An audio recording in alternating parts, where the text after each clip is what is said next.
Hey guys, Mike Baxter here, Red Dog Tools. We've got one for the Yoda guys. Here's what we're doing. Got my wife's 5th gen 4Runner, and we're replacing these tired Bilstein 5100s. They've done great. It's just that this 4Runner has 140,000 miles on it, and they've been on this rig since about mile 8,000. So Toy Tech 5100s coming out, and what we did is we got a set of these Fox. I think they're 983-02051. The Fox coilover for a 5th gen 4Runner. 2 inches of lift, and what we're going to do is we're going to install them at whatever ride height was set. We're going to get the rig aligned. A lot of times what happens is you put a lift on your rig and you take it down to the alignment shop and you get it aligned. And then over time, what happens? Well, these coils get tired and they start to settle. And now your rig is not aligned with the ride height that the coils are sitting at currently. It was aligned at the higher height that the coils were sat at when it was new. So we purchased these Fox coilovers primarily. I mean, they're really, really nice shocks, but what I wanted is I wanted this adjustment collar. It sits on this threaded body on the outside of the shock, and you can see this Allen bolt in here, and what you do is you back that off, and then you can adjust the preload on this coil spring and change your ride height. So if you're smart and you measure your ride height when you first install these, maybe give it 50 miles or 100 miles, and then keep an eye on things, your alignment will always stay perfect because you can adjust this preload to get your ride height back to what it was when you got it aligned. So today, we're going to make this replacement using only the tools that come in your Red Dog toolkit. So what we sell as the trail kit, and when we say everything you need, that's what we mean. So we're going to use just the trail kit to replace these coilovers. Okay, what we're going to do is start with disassembly. Now, first thing I've got to do is I've got to get this sway bar out of the way. So this is a 17 millimeter nut that holds the sway bar in link to the knuckle. So I'm going to take this nut off.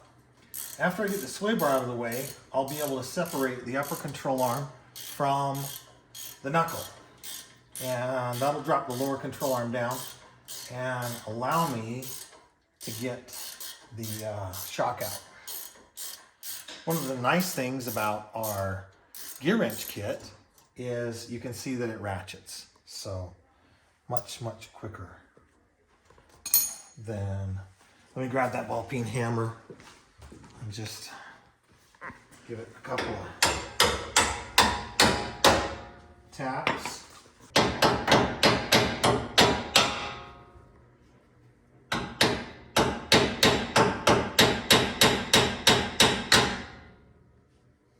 So it looks like this is under a lot of tension. So just so everyone knows at home, this is completely safe. I'm an amateur, but I do have 2 jacks under here and a jack stand sitting on the frame rail. So just wanted to make that point. I've got to bring this assembly up a little bit to take some of the load off this end link here, because the other side is still way up.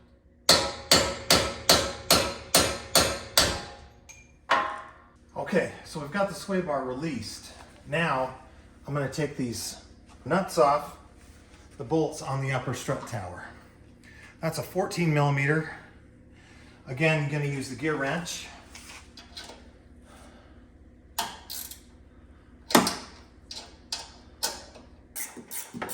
We'll probably fast forward through this part or use some kind of media magic. These are really, really long on the Toy Tech kits. So I have 4 of them. I'm still halfway up the first one. So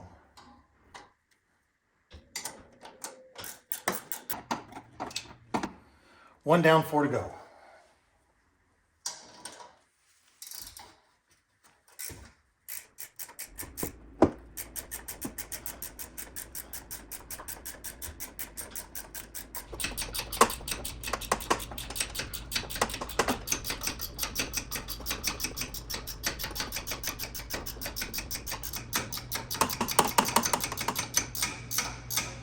This one in the back is really dirty because it never gets... It never sees the light of day? Well, it never gets car washed. I see. Because it's on the back side.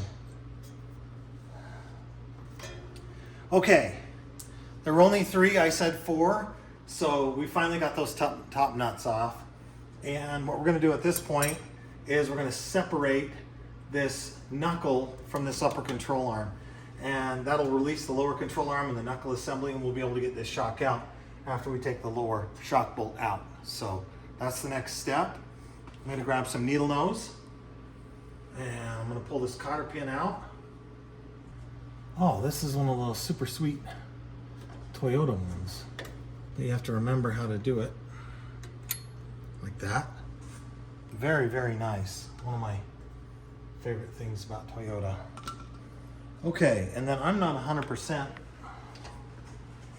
what size this is. These hammers come in handy for a lot of different things. That's one of them right there. So get this castle nut off, and as soon as we do that, we can take the hammer again. And what happens, Toyota makes a flat spot on here. You hit this,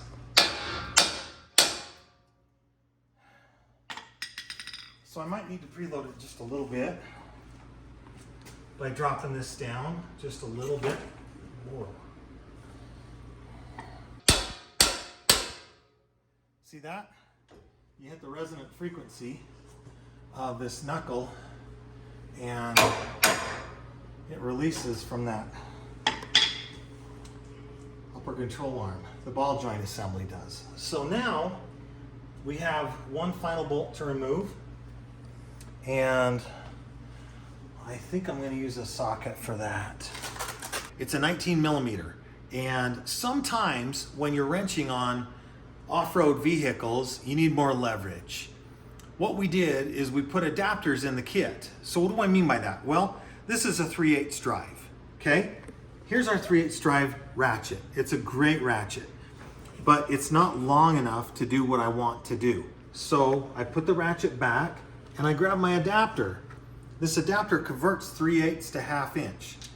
Plug it in the socket, plug it in the breaker bar. These are all new.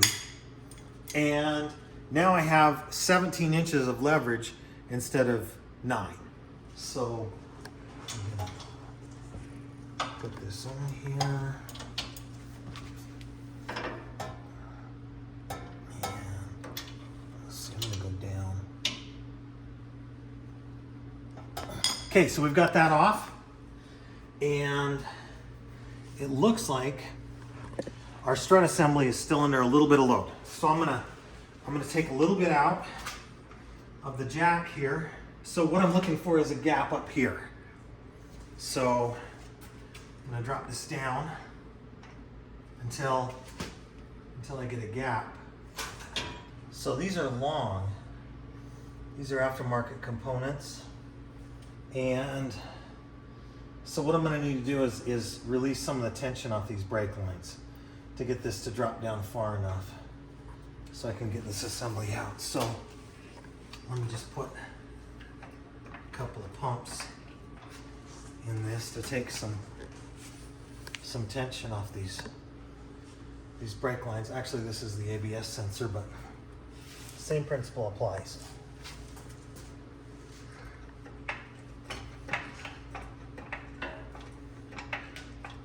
Now I'm going to use the 3/8 ratchet.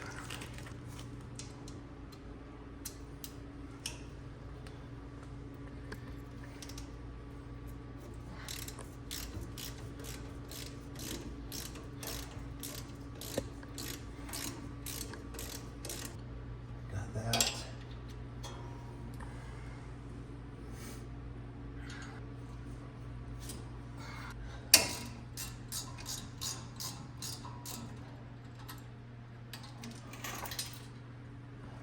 Okay, so we're back, and you can see that the coilover is out. We did have to remove a couple of additional items. And the reason we didn't film is because this was a 2-person operation to hold components out of the way while we removed the strut tower or the strut assembly. So we removed the tie rod. I don't know if you need to or not, but it seemed to help. And then a lot of the brackets that hold the ABS sensor and brake line had to be removed so that we could get full droop on this lower control arm. We're gonna go in with the Fox coilover, and we won't be able to film that either because it's a 2-person operation. Just wanted to give you a quick update. There's the coilover that's going in. And something kind of important, these are not left and right.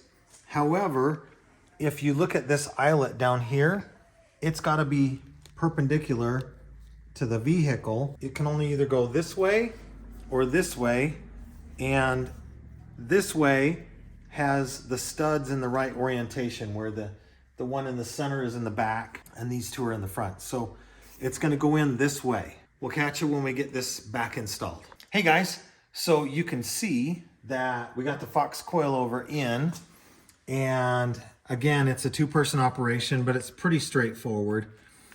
One person has to kind of hold the knuckle assembly so it doesn't flop around, and then the other person has to install the coilover. And we got the bottom bolt in, and I've got all the top nuts started, and you guys watched that when I took the nuts off, so you know that it's a slow, arduous process. But that's the next step, is to get these tight and then this bottom bolt tight, and then we'll go ahead and start with the reassembly. So talk to you in a second. Okay, and we're back.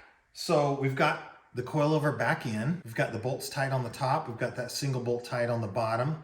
And what we did is went ahead and put the knuckle back in to the upper control arm. We've got to tighten this castle nut, get that really sweet Toyota cotter pin back in, get the caliper back on, and we'll go to that point.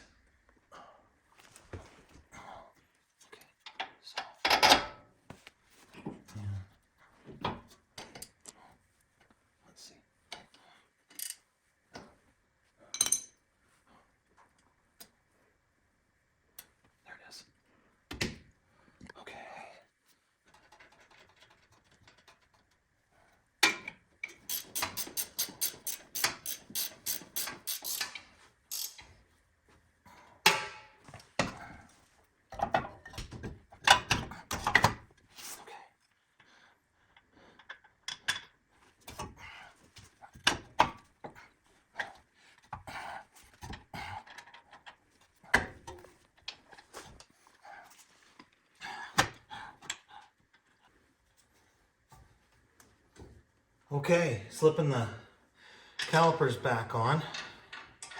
Sometimes it's hard to wrench and talk at the same time because I get out of breath. Got the caliper bolts back on. I believe those are 19s.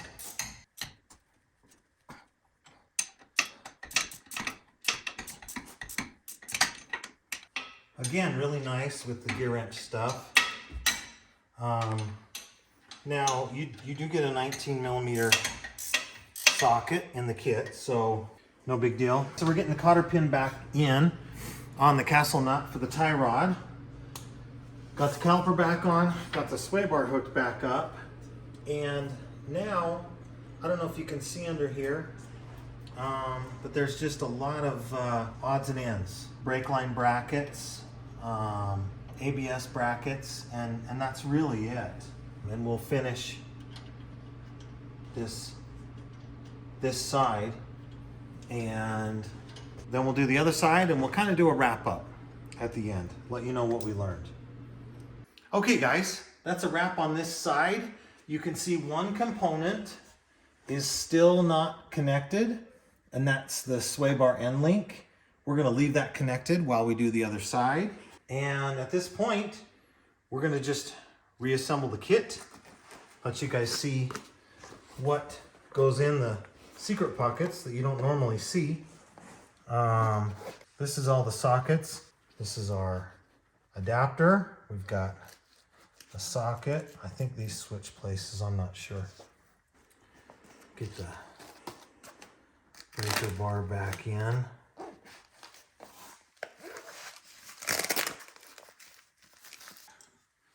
Favorite tool, 2-pound ball peen. Super handy, especially the older you get and the worse your shoulders get. Put the wrenches back.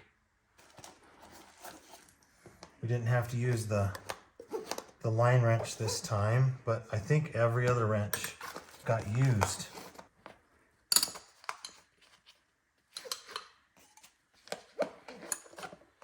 We're missing a